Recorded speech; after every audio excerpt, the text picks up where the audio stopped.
Bienvenue dans ce quatrième conseil de la semaine. Donc on va parler de la respiration. Ce n'était pas une vidéo qui était prévue, mais c'est vrai qu'un client hier dans mon programme Fit chez toi, donc les cours collectifs en ligne, m'a posé la question parce qu'il avait du mal à respirer et il se retrouvait gêné lors de certains exercices. Donc je pense que comme ça l'intéressait, ça pourrait vous intéresser pour corriger ça et pouvoir gérer votre effort au mieux. Alors il faut savoir que souvent quand on accomplit une tâche en sport, on se concentre plus sur la tâche à accomplir, l'exercice à faire et moins sur la respiration.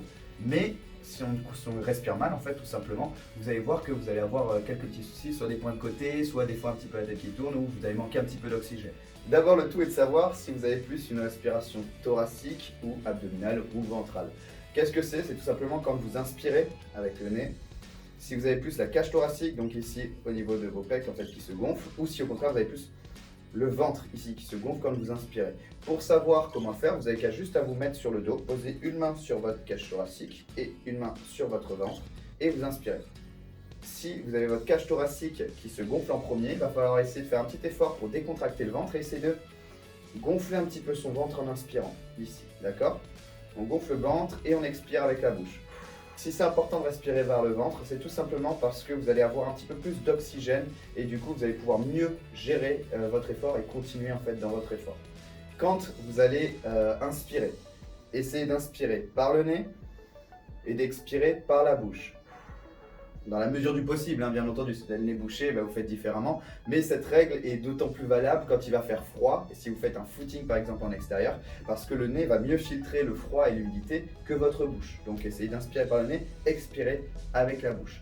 On va ensuite parler tout simplement de la respiration lors du renforcement musculaire. Je reviendrai au footing un petit peu après. Donc, lors d'un effort de renforcement musculaire ou de musculation, globalement, il faudra expirer, donc souffler, lors de la phase la plus dure, d'accord? Et inspirer lors de la phase soit de décontraction ou la plus facile. Par exemple, sur les pompes, ici,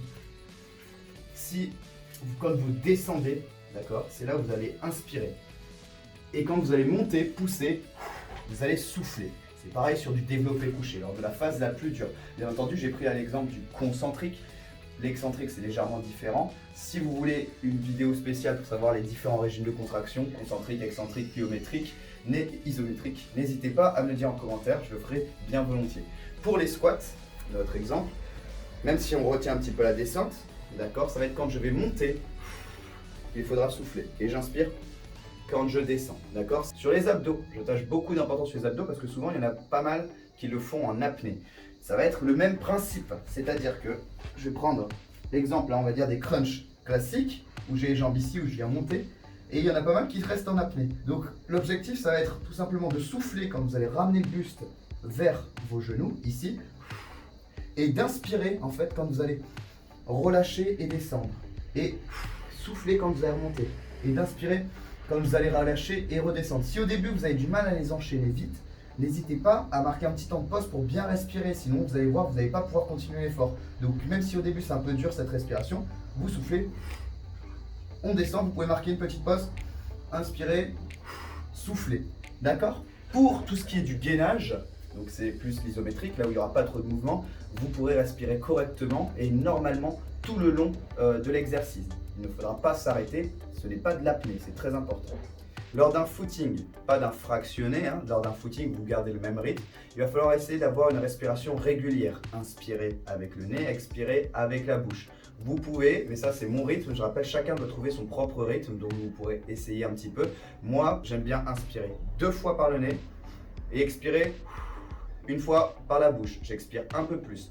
Bien entendu, vous pouvez inspirer 2 fois, expirer 2 fois. Chacun aura un rythme différent, mais trouvez votre rythme pour pouvoir tenir le footing. Un fractionné, c'est légèrement différent. Pourquoi? Vu qu'il y aura des efforts plus intenses dans un court instant. Donc pendant l'effort, vous ne respirez pas beaucoup, vu que vous êtes sur l'effort. Et pendant la récupération, faites l'effort de bien inspirer avec le nez et d'expirer avec la bouche et de prendre de longues inspirations et expirations pour pouvoir récupérer un maximum. Pour conclure, donc on va résumer un petit peu tout ce qu'on a dit. Pensez qu'il faut inspirer avec le nez, expirer avec la bouche. Ensuite, derrière, il faut essayer d'avoir une respiration plus abdominale que thoracique, d'accord? ne pas bloquer sa respiration, c'est-à-dire garder un rythme régulier. Et bien entendu, mais ça vous vous en doutez, essayez de ne pas fumer ou de ne pas fumer avant ces séances de cardio ou ces séances de sport parce que ça va être beaucoup plus dur. J'espère que ce conseil vous plaira. N'hésitez pas à me faire part de vos expériences en commentaire et je vous dis à la semaine prochaine.